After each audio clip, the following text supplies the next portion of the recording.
Nasubukan ko na kasi yung lakas ni ano eh, snow eh.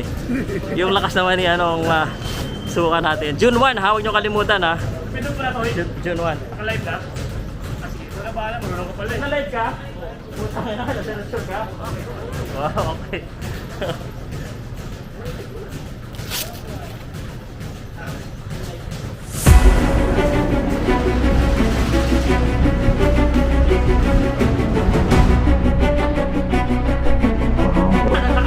Ito talaga!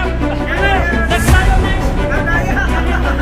Una-una, ano naman tayo, sanay naman tayo. Hindi tayo maayaw kung kahit sino pa maghamon niya, mas maliit, mas malaki, papatulan natin yun. Pangalawa, yung basketball community kasi tinarantado niya ng gusto eh. Tapos gusto niya bumalik sa PBA. Kung di ka tarantado, maghahanap ka ng vlogger na naninira ng kapwa sportsman. Wala. Yung basketball community, gusto nila patumbahin agad si Snow, huwag nang buhayin. Yung motivation ko naman, patayin siya.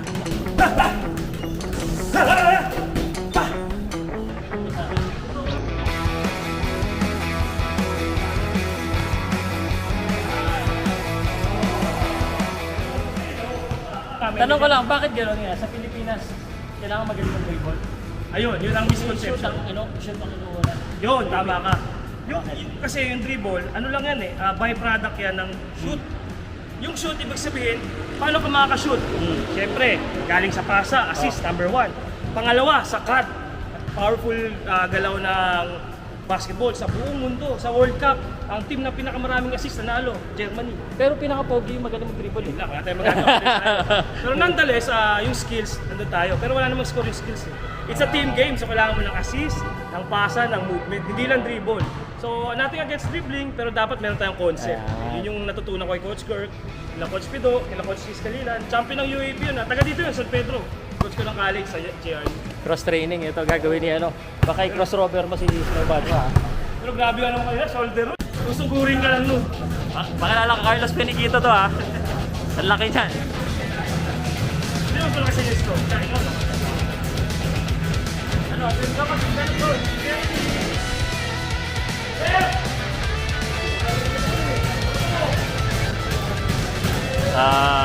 So, bale, hindi natin kilala si Carlos Peniquito eh. Para makilala natin, alamin natin kung gano'ng kalakas yung suntok. Sinasabi nila, ano daw,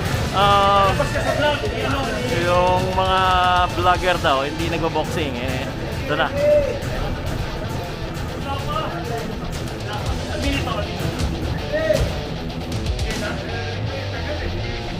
Rep, may ano lang dyan.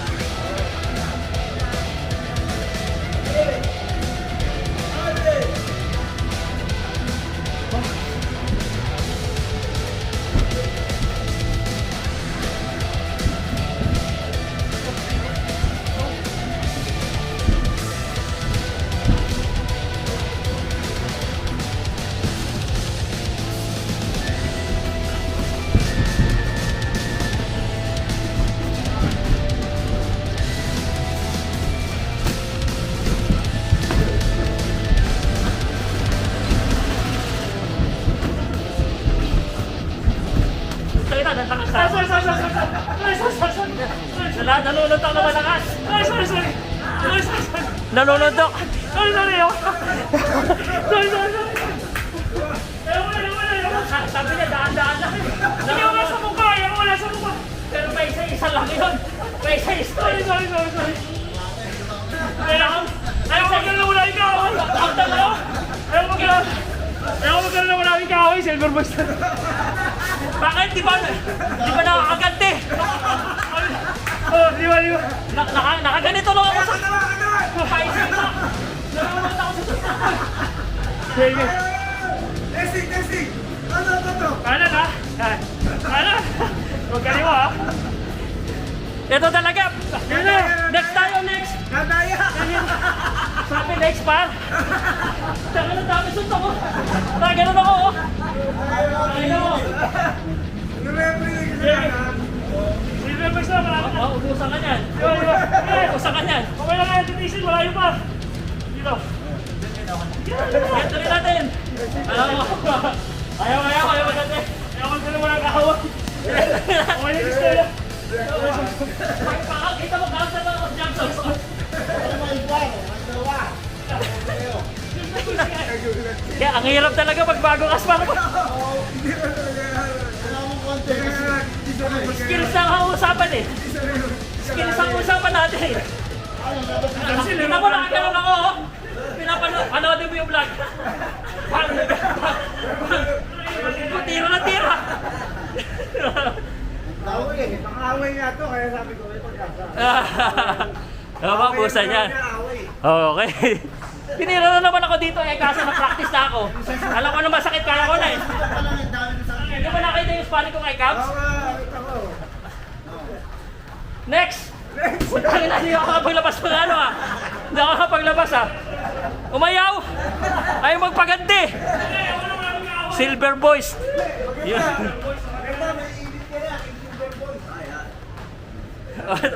Coach, patanggal nga. Tingina. Ayaw niya pa magpa ano daw. Sa tama sa jump. Kaya nga na tayo nag-headgear eh. Hello, good afternoon everyone. Si Coach Carlos Finiquito. Carlos Finiquito, lalaban kami sa Maidas Hotel sa June 1. Manood kayo, promotion ni RNJ, syempre Paukas at Silver Boys andun. And also I'm fighting for Olivetti Boxing Gym ni Coach Dino Olivetti. And yun nga, ang kalaban ko si Snow Badua. Well-trained siya, nakita natin, condition, trim down weight. But basically, ang advantage natin, alam naman ng lahat, lalo na sa basketball, hindi lang tayo larong kanto. Ugaling kanto rin tayo. Pero nagtapos ako sa UST ng College of Commerce Business Administration. Pero sinabi mo nagbaboxing ka na dati. Nung nasa UST ako, yun yung namin kay Coach Pido. We train 6 to 10, 6 to 11. Then yung 11 to 12, bago kami kumain, kailangan mag-box kami. Cross-training, yeah. Ayun, maganda yung ni Lord. Yung coach ko dati nung boxing, nandito siya ngayon, si Bato. Paano nagsimula yung away yun? Ano yan? Ayun nga, yung sa post na about sa Gilas and about sa Lebanon. Sa akin naman, nanalo na tayo, ba't kailangan may sabihin pa, di ba? So, para sa akin lang, at the end of the day, it's sports, di ba? Di ba nagamon ikaw siya? Siya. Pero pag tinignan mo yung thread niya, tsaka marami na nagsusumbong sa akin, last year pa siya naghamon, si Amici naman nahamon niya. Anong motivation mo dito? Bakit tumalaga? Unang-una, naman tayo, sanay naman tayo. Hindi tayo maayaw kung kahit sino pa maghamon niya, mas maliit, mas malaki, papatulan natin yan eh. Pangalawa, yung basketball community kasi tinarantado niya ng gusto eh. Tapos gusto niya bumalik sa PBA. Kung di ka tarantado, maghanap ka ng vlogger na naninira ng kapwa sportsman. Wala, di ba? Katulad mo, hindi ako nakakitang negative sa'yo. Wala kang sinabing masama sa PBA, sa MPBL, sa boxing community. You comment, but you never say something negative. So it's a different thing. Malalaman mo naman pag sportsman ka ay medyo yung komentaryo niya tama, medyo mali. Pero comment yun, hindi yung negative na parang sisirain mo yung buhay ng tao. So dito sa laban na to, anong expectation natin? Well, magkasalungat kasi yung basketball community, gusto nila patumbahin agad si Snow, wag nang buhayin. Yung motivation ko naman, patayin siya. Pero yung coach ko, si Coach Dino, sabi niya, yung ng Olivetti Boxing Gym, respect and discipline eh. So kailangan maglaro ako sa respect and discipline kasi si Coach Dino, naawa ako dyan. Coach, papunta na ako. Sige, punta na ako dyan kasi dyan lang siya nakatira eh. So umaga, tanghali, hapon minsan, kinukulit ko siya. Pero andito pa rin siya, nitinitrain niya ako. And yun nga, may mga boxingerong lalaban din, si Rio. And then yung dati nag-train sa akin na si Jory. So para sa akin, kailangan maniwala ako sa coach ko kasi nagko-coach din ako eh. So, galit ka ba talaga guys? Galit? Para sa akin, beyond galit na eh. It's a will of nakikita ng lahat na dapat nagpapakondisyon din ako. Nakikita ng lahat na lumaban ako. So yung galit, set aside na yun. Yung sa akin talaga, it's a game plan na eh. Wala na eh. Malalaman mo yun pag-athlete ka eh, na parang aanuhin mo yung galit kung wala ka namang game plan tsaka kondisyon. Wala din, di ba? So nandun muna ako nakafocus ngayon. Darating na tayo doon.